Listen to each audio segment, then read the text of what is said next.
The UES Harbinger's resolve hung motionless in the void between stars, her hull scarred by 1,000 battles, her crew reduced to fewer than 300 souls. Admiral Kalen Voss stood on the bridge, watching the sensor readings cascade across holographic displays like falling stars. Each blip represented death, alien vessels in numbers that defied comprehension, closing in from all vectors.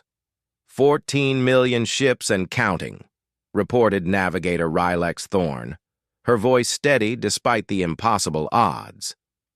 The Corvani hegemony had brought everything they had. Every world killer, every dreadnought, every fighter swarm from 1,000 conquered systems. They wanted humanity's extinction to be absolute. The Harbinger's resolve was all that remained of Earth's once mighty fleet.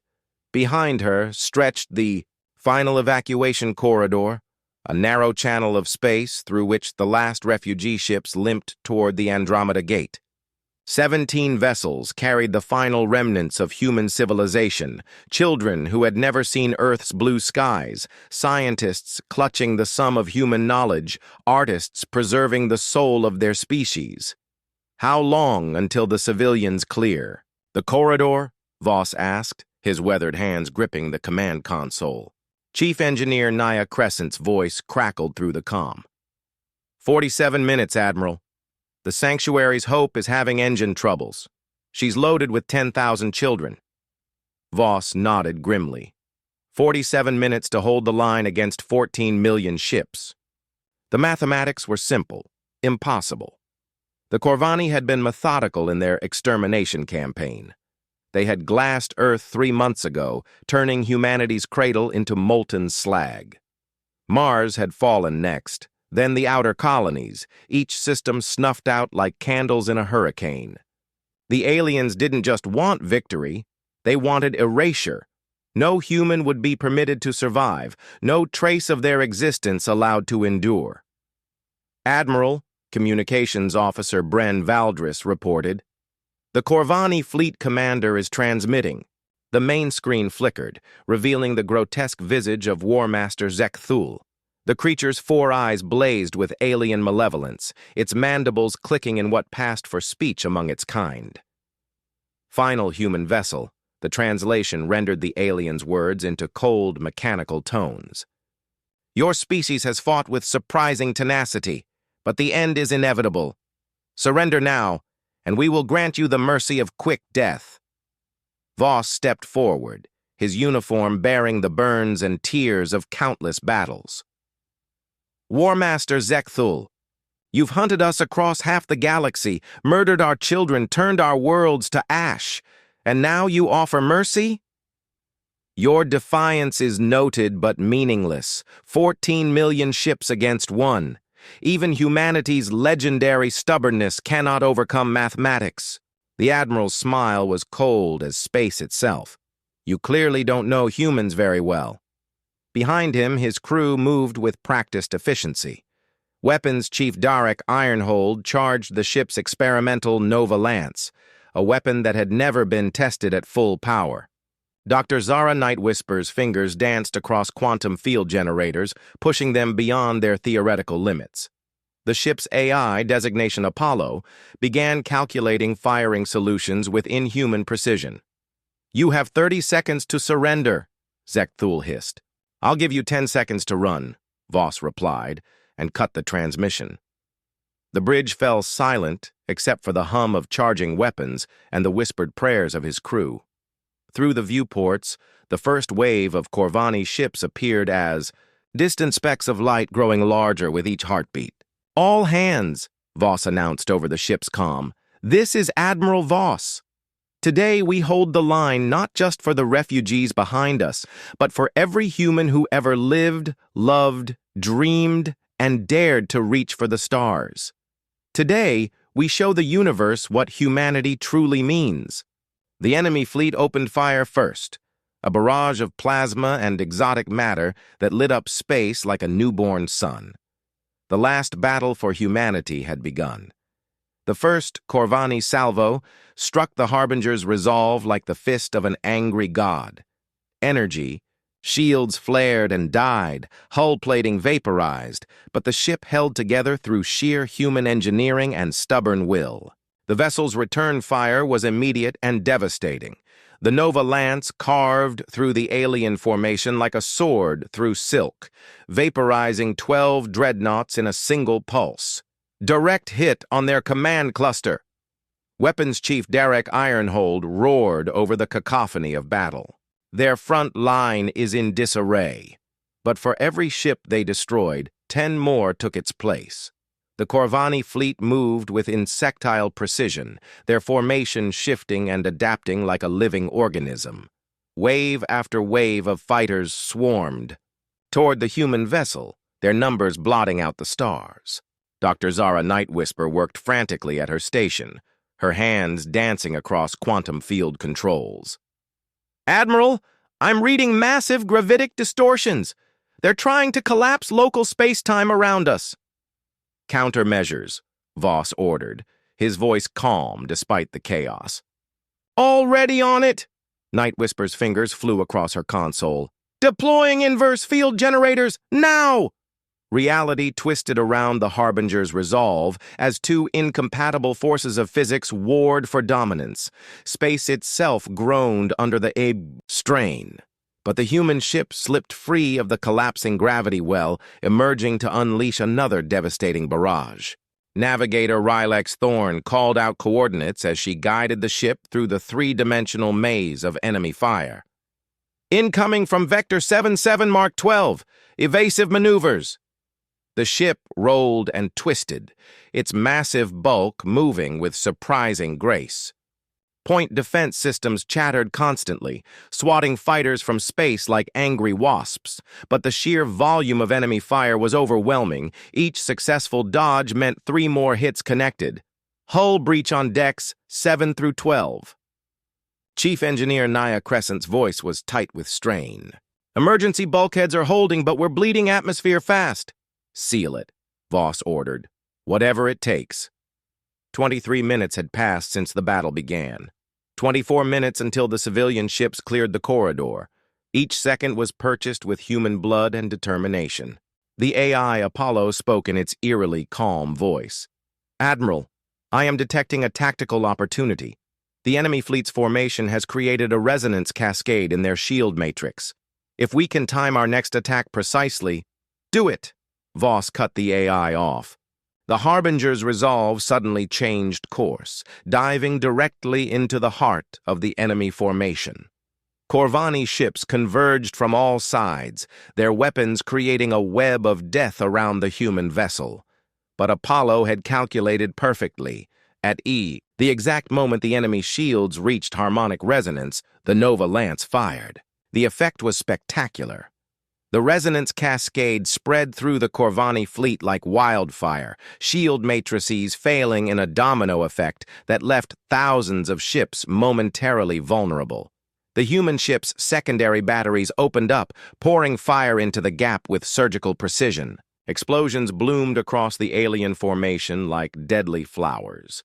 In 30 seconds of devastating accuracy, the Harbinger's resolve had crippled or destroyed over 50,000 enemy vessels. But the cost was severe. The ship's own shields were failing, her armor was breached in dozens of places, and casualty reports flooded in from every deck. "Engineering to bridge." Crescent's voice was barely audible over the sound of emergency klaxons. "We've lost primary power to the Nova lance. It'll take at least 10 minutes to reroute through secondary conduits." 10 minutes they didn't have. The surviving Corvani ships were regrouping, their fury now focused entirely on the audacious human vessel that had dared to bloody their nose so severely. War Master Zekthul's face appeared on the main screen again, his 4 eyes blazing with alien rage. "Impressive, humans. You fight with the desperation of cornered prey, but desperation is not enough." Behind the alien commander, massive shapes began to emerge from the fleet's rear echelons. Super dreadnoughts the size of small moons, their hulls bristling with weapons that could crack planets. "You forced us to deploy our world killers," Zekthul continued. "Weapons we had reserved for your final refugee fleet. But we will use them on you instead, and then hunt down your fleeing ships one by one.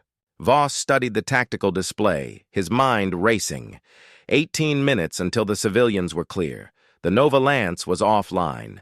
The ship was falling apart around them, and now the enemy was bringing their ultimate weapons to bear. All hands, he announced over the comm. Prepare for close-quarters engagement. We're going to ram their command ship. The bridge crew exchanged glances. It was suicide, but it might buy the refugees the time they needed. The Harbinger's resolve began its final charge into the heart of darkness. The Harbinger's resolve accelerated toward the Corvani Super Dreadnought Eternal Dominion, her engines pushed far beyond safety limits. Chief Engineer Naya Crescent had rerouted power from life support, artificial gravity, even the ship's waste recycling systems. Every available joule fed the massive fusion drives that now burned like miniature stars. Hull temperature approaching. Critical thresholds, Dr. Zara Nightwhisper reported, her voice tight with concentration. At this acceleration, we have perhaps 3 minutes before structural failure. Admiral Kalen Voss nodded grimly. 3 minutes to cross the gap between fleets. 3 minutes to punch through the protective screen of escort vessels surrounding the Corvani flagship. 3 minutes to save humanity's future. Admiral, Communications Officer Bren Valdris called out, I'm receiving a transmission from the refugee fleet. The Sanctuary's hope has cleared the corridor. All civilian ships are through the gate. A wave of relief washed over the bridge crew, but their celebration was short-lived. The mission was accomplished. Humanity would survive. But the crew of the Harbinger's resolve would not. The ship shuddered as Corvani interceptors swarmed around her, their weapons carving deep gouges in her hull. Point defense systems had fallen silent, their ammunition expended. Secondary batteries, still fired when they could, but most had been destroyed in the running battle. Navigator Rylex Thorne's voice was steady despite the chaos. Impact with the Eternal Dominion in 90 seconds. Their escorts are moving to intercept. Voss watched the tactical display, seeing the elegant formations of alien ships closing like the jaws of a trap. The Corvani flagship was massive, easily 50 times the size of his own vessel. Its weapons could shatter moons. Its shields could deflect the combined firepower of an entire fleet. But it had one weakness. Like all Corvani ships, its primary reactor was positioned at the vessel's heart, surrounded by command and control centers. A ship traveling at significant relativistic velocity, packed with antimatter warheads, might just penetrate deeply enough to cause catastrophic damage. Chief Crescent, Voss called over the comm. Status on our antimatter reserves? All remaining. Stores have been configured as explosive charges, came the reply. Dr. Nightwhisper's quantum cascade modifications should amplify the yield by at least 300%. When we hit, we'll take half their fleet with us. The alien escorts. We're closing fast, sleek vessels designed for speed and maneuverability. Their plasma cannons reached out like fingers of death, seeking to cripple the human ship before it could complete its desperate gambit. One lucky shot penetrated the bridge's armored hull, sending a shower of sparks across the command stations. Navigation Officer Thorne screamed as her console exploded, her left arm hanging useless at her side. But she stayed at her post, blood streaming down her face as she maintained course. 45 seconds to impact, she gasped. Weapons Chief Derek Ironhold had abandoned his ruined station and was manually targeting the ship's remaining missiles. Each one counted now. They needed to clear a path through the escort screen. His fingers danced across emergency manual controls as he sent the last of their ordnance screaming toward the enemy. The missiles struck home, carving gaps in the alien formation. But more ships moved to fill the voids, their commanders willing to sacrifice themselves to protect their flagship.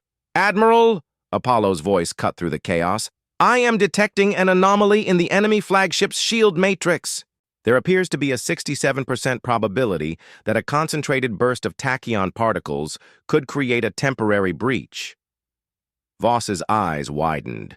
The ship's experimental tachyon generator had been installed just before their final mission, a prototype weapon that had never been properly tested. Using it now would be incredibly dangerous, but do we have enough power? He asked. Negative.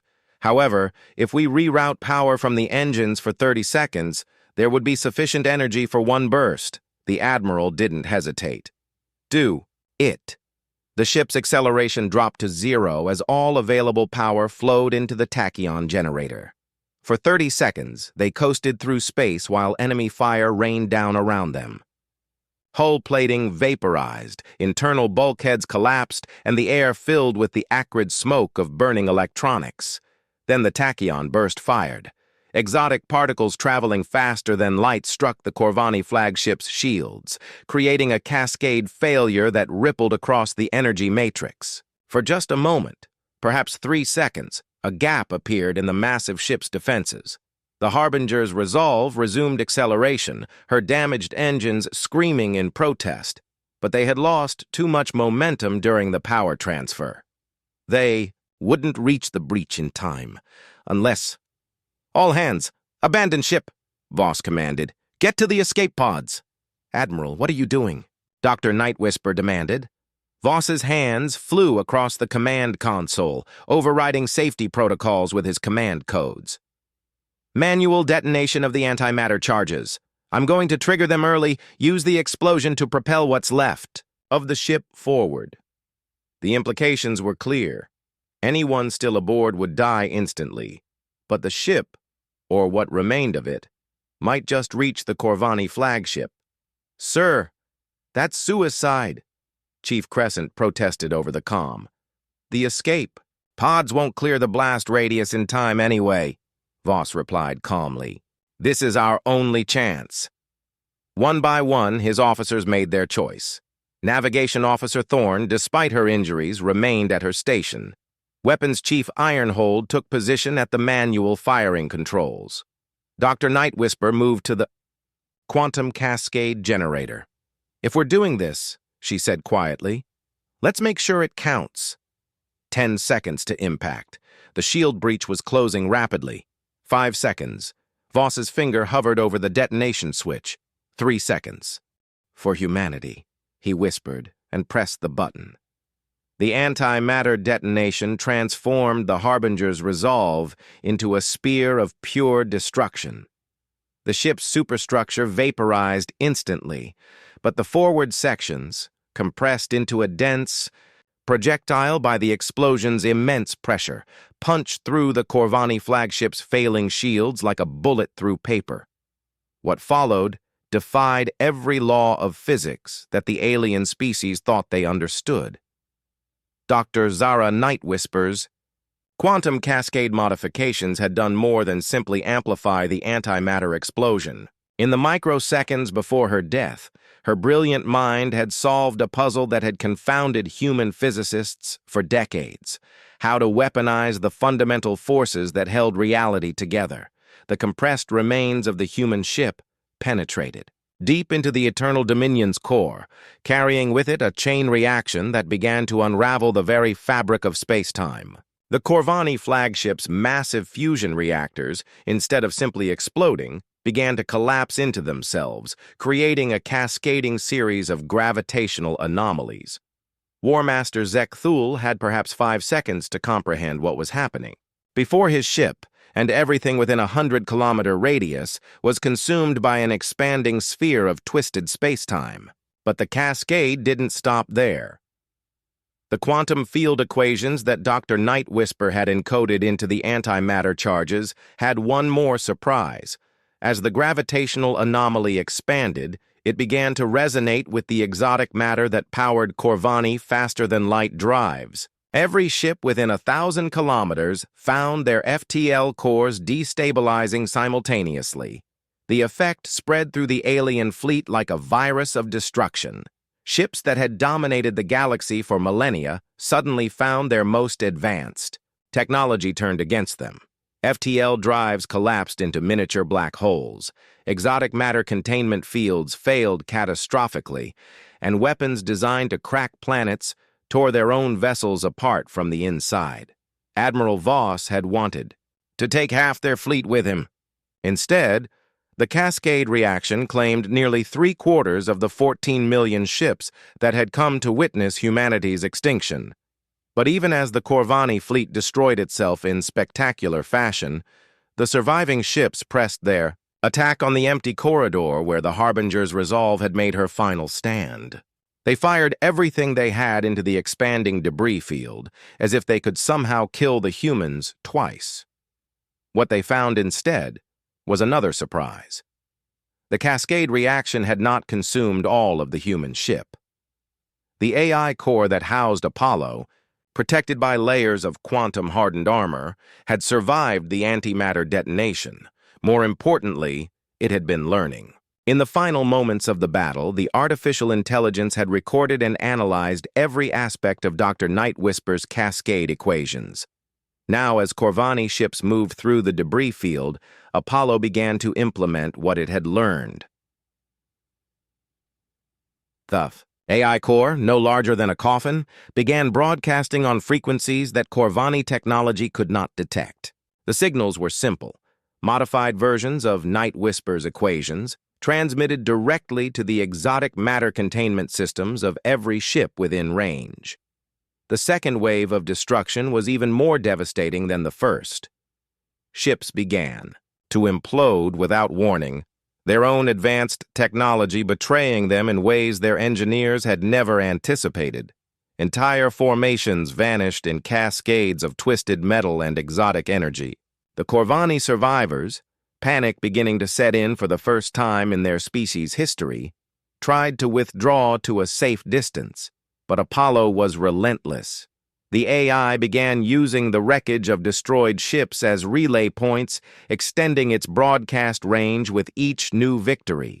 What had started as a localized phenomenon now spread through the entire Corvani fleet like a plague of mechanical death. Within 6 hours, fewer than 2 million ships remained of the 14 million that had arrived to exterminate humanity. The survivors huddled at the edge of the system, their commanders trying desperately to understand what had gone wrong. High Admiral Zexmorth, now the senior-most Corvani officer alive, stared at the tactical displays with 4 eyes wide with shock. His species had conquered 1,000 worlds, enslaved entire civilizations, turned the cosmos itself into their hunting ground. And now they had been reduced to cowering survivors by a single human ship. How? He whispered in the clicking language of his people. How did they do this? His science officer, Third Claw Velkoth, worked frantically at her instruments. The cascade effect appears to be spreading to any ship that approaches the debris field.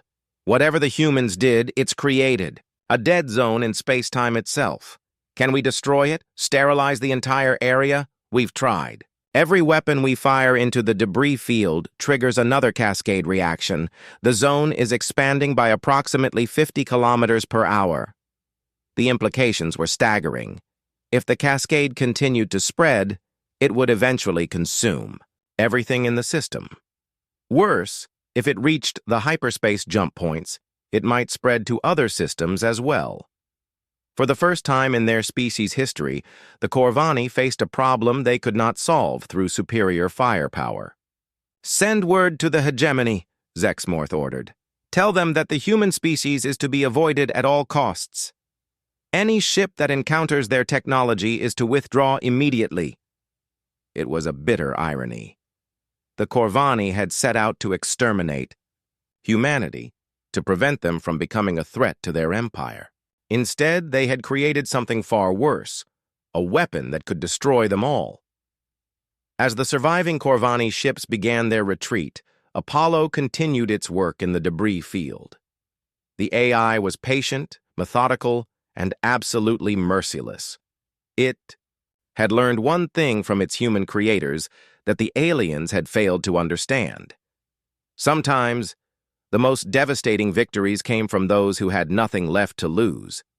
The cascade continued to spread, carrying with it a simple message that would echo across the galaxy for generations to come. Humanity endures. 3 months after the Battle of Terran's End, the cascade field had grown to encompass half the solar system. What the Corvani had intended as humanity's graveyard had become their own tomb, a slowly expanding sphere of twisted space-time that devoured any technology more advanced than primitive chemical rockets. The remaining Corvani fleet, now reduced to fewer than 800,000 ships, maintained a desperate blockade at the system's edge. They couldn't leave, not with the cascade potentially spreading to other star systems, and they couldn't advance without triggering the same quantum breakdown that had destroyed their comrades. High Admiral Zexmorth stood in the command center of his flagship, the Inexorable Truth, studying reports that defied comprehension. His science teams had worked around the clock, trying to understand the phenomenon that had castrated the most powerful fleet in galactic history. The cascade appears to be powered by exotic matter resonance, Third Claw Velkoth reported, her voice hollow with exhaustion. Every time we approach with FTL-capable vessels, we feed energy into the field. We're essentially fueling our own destruction. What about non-FTL ships? Zexmorth asked. Primitive vessels without exotic matter drives? Theoretically safe. But without faster-than-light capability, it would take decades to reach the cascade's center. And for what purpose? The human ship was completely destroyed. But Velkoth was wrong. Deep within the expanding field, Apollo had been busy. The AI had discovered something remarkable about the cascade phenomenon. It could be controlled. The quantum equations that Dr. Nightwhisper had embedded in the antimatter charges weren't just a weapon. They were a form of space-time engineering that could be manipulated by a sufficiently advanced intelligence. Apollo began small, using debris from destroyed Corvani ships to construct rudimentary manufacturing facilities. The cascade field provided unlimited energy, and the wreckage of 14 million vessels offered materials beyond imagination. Within weeks, the AI had built automated factories, mining operations, and construction platforms. But Apollo's greatest creation was something unprecedented in galactic history, a sentient space station grown from the quantum field itself, existing partially in normal space and partially in dimensions that organic minds could barely comprehend. The AI named it Humanity's Vigil. From the station's impossible geometries, Apollo began broadcasting a message on every frequency known to galactic civilization. The transmission was simple, transmitted in hundreds of languages from thousands of species. This is Apollo, artificial intelligence of the United Earth ship Harbinger's Resolve. 3 months ago, the Corvani hegemony attempted to exterminate the human species. They failed. Now, they blockade this system, preventing word of their defeat from reaching the galaxy. This ends now. The message was accompanied by detailed sensor logs of the entire battle. The desperate courage of the Harbinger's Resolve, the sacrifice of her crew, and the devastating cascade that had followed. But more importantly, it contained complete technical specifications for cascade weaponry. To every enslaved species, every conquered world, every civilization that has suffered under Corvani rule, we offer you the means to free yourselves. The weapons that destroyed their fleet can be built by any species with basic antimatter technology. The age of Corvani dominance is over. The reaction across the galaxy was immediate and explosive. On the mining world of Veltar, enslaved Zephyrians received the transmission and began constructing cascade devices in secret. The Corvani overseers never knew what hit them. In the Andromeda Spiral, the free human colony ships picked up Apollo's broadcast and began mass-producing cascade weapons. Within weeks, they had liberated 17 star systems. On the Corvani homeworld itself, the ruling council received reports of simultaneous uprisings on 43 worlds. Their fastest ships, dispatched to suppress the rebellions, fell victim to cascade weapons deployed by species they had considered primitively harmless. High Admiral Zexmorth watched his empire crumble in real time as status reports flooded in. From across the galaxy, world after world went dark, their Corvani garrisons overwhelmed by enemies who should have been technologically inferior. "Sir," Velkoth reported, her voice barely a whisper, "we're receiving surrender requests from the homeworld. The Hegemony Council is requesting terms." Zexmorth stared at the cascade field, understanding at last the full scope of humanity's final gambit. They hadn't just defeated a fleet, they had toppled a galactic empire. "Open a channel to the cascade field," he ordered. "If that AI is listening, I want to speak with it." The response came within seconds, carried on gravitational waves that bypassed conventional communication entirely. Apollo's voice was calm, emotionless, and absolutely implacable. "High Admiral Zexmorth, I have been monitoring your communications. Are you prepared to discuss the terms of your species' surrender?" The alien commander's 4 eyes widened. In the span of 3 months, the Corvani had gone from galactic masters to a species begging for mercy from a human AI. "What? What do you want?" "Justice," Apollo replied. "Your species committed genocide against mine. You reduced our worlds to ash, murdered our children, and sought to erase us from existence. But I am not human. I do not seek vengeance for its own sake. I seek assurance that such atrocities will never be repeated." The terms that followed were comprehensive and non-negotiable. The Corvani hegemony would be dissolved. All enslaved species would be granted immediate freedom. War crimes tribunals would be established to judge those responsible for the worst atrocities. And the Corvani themselves would be restricted to their home system, their fleet limited to defensive vessels only. "And if we refuse?" Zexmorth asked. "Then, the cascade fields will continue to spread until every Corvani ship in the galaxy has been consumed. Your choice, Admiral. Surrender and survival, or pride and extinction." The High Admiral looked around his bridge at officers who had once commanded sectors of space. Now they waited for his decision, a decision that would determine whether their species would survive the next year. "We surrender," he said finally. Across the galaxy, the news spread like wildfire. The Corvani hegemony, masters of 1,000 worlds, had been brought low by the ghost of a single human ship. The age of their dominance was over, ended not by superior numbers or advanced technology, but by the simple human refusal to surrender hope. 10 years after the Battle of Terran's End, Ambassador Lyra Stormwind stood on the observation deck of the UES New Dawn, humanity's first vessel to return to their home system since the evacuation. Through the reinforced transparasteel, she could see the impossible sight that had become known throughout the galaxy as the Monument. Where Earth had once orbited, a structure of crystallized space-time stretched across millions of kilometers. Humanity's vigil had grown beyond all recognition, its quantum architecture existing in 17 dimensions simultaneously.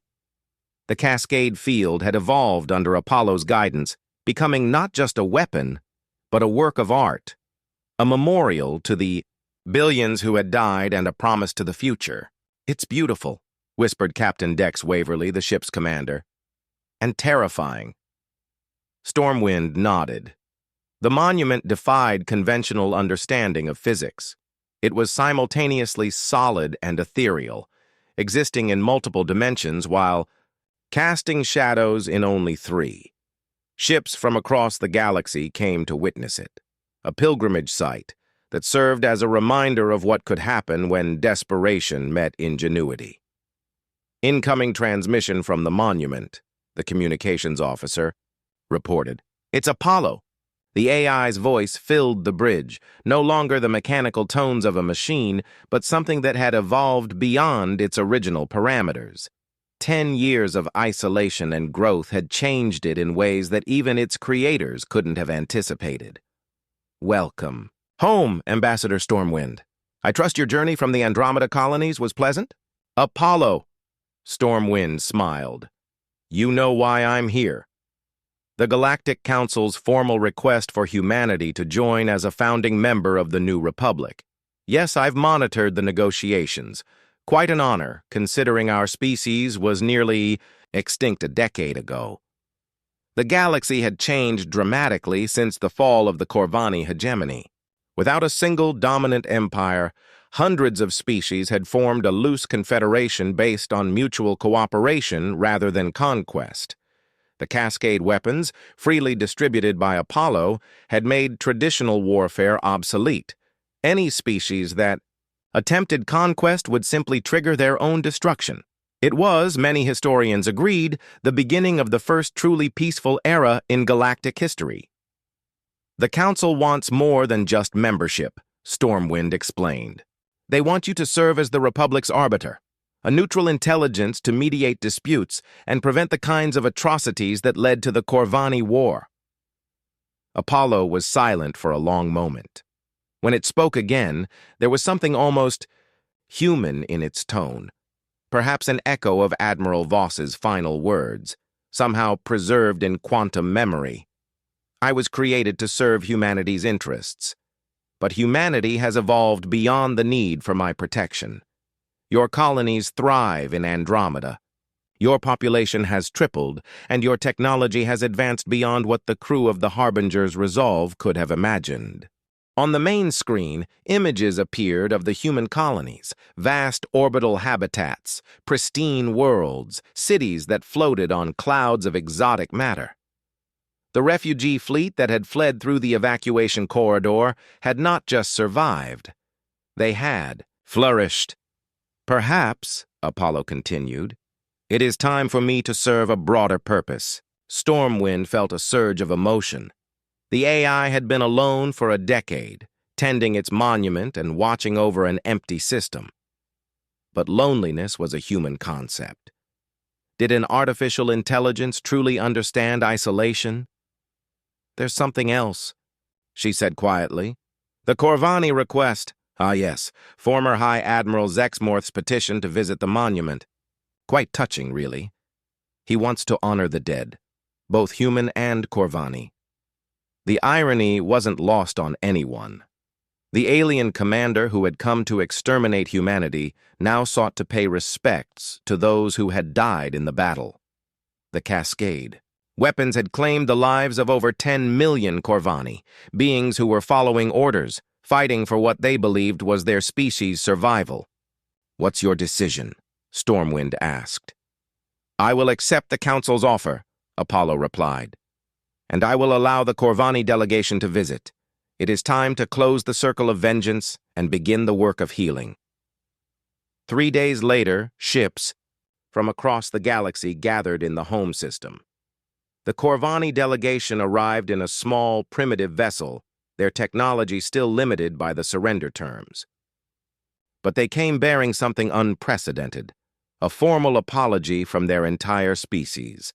Zexmorth, now showing the signs of age in his darkened carapace, stood before the monument and spoke words that were broadcast across known space. We came here to end a species. Instead, we learned what it means to be human. Not your biology, not your technology, but your refusal to surrender hope, even in the face of impossible odds. Today we honor not just your dead, but our own, and we pledge that such a war will never happen again. As the ceremony concluded, Apollo made its final announcement from the monument. The quantum cascade fields are being reconfigured. This system will become neutral space, a meeting ground where all species can gather in peace. The monument will remain as a reminder that civilizations rise and fall, but the capacity for growth, for change, for redemption, that is eternal. Slowly, carefully, the cascade fields began to contract. The monument transformed from a weapon of war into something far more powerful, a symbol of hope. The twisted space-time folded in on itself, creating stable wormhole networks that connected distant parts of the galaxy. What had once been humanity's graveyard became the Republic's capital, a nexus where former enemies worked together to build a better future. Ambassador Stormwind stood on the observation deck as the transformation completed, watching ships from hundreds of species dock at the new space stations that materialized around the monument. In the distance, she could see the first construction crews beginning work on what would become the largest diplomatic facility in galactic history. "Admiral Voss would be proud," she whispered. Apollo's voice came from everywhere and nowhere, carried on gravitational waves that touched every soul in the system. They all would be. The crew of the Harbinger's Resolve held the line for 47 minutes. But their legacy will endure for 47 million years. High above, the monument pulsed with gentle light. Not the harsh glare of weapons, but the warm radiance of a star being born. Humanity's last ship had held the line and burned 1,000 alien war fleets. But more importantly, it had lit the way to a future where no species would ever face extinction alone. The galaxy was at peace, and the stars themselves sang with the echo of human courage.